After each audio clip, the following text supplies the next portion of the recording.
Ibrahim waa wiil u dhashay dalka Morocco da'diisu tahay 28 jir, asal ahaan waa Moroccan, haysta dhalashada dalka Faransiiska. Waxa uu Faransiiska ka furtay makhaayad muddo 4 sano ka hor isagu leeyahay. Waxa uu yiri waxaan Ilaahay dhaar ugu maray in aanan qofna gaajo uga tagi doonin. Si Ilaahay ayaa waxa uu yiri u naxariista dadka si aan idinku naxariisto.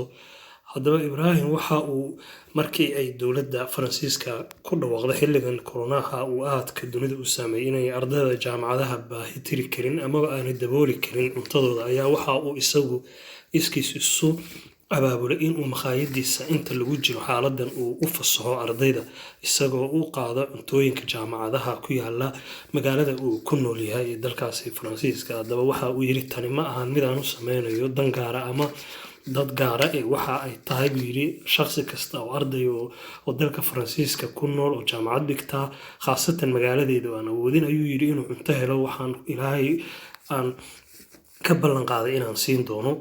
Haddaba Ibrahim ayaa waxa uu yiri tani waxa ay ii kordhinaysaa amaba ay ii abuuraysaa inaan irsaaqatan ka sii waasacsan uu Ilaahay siiyo maadaama Ilaahay yiri u naxariista dadka si aan anigana idinku naxariisto.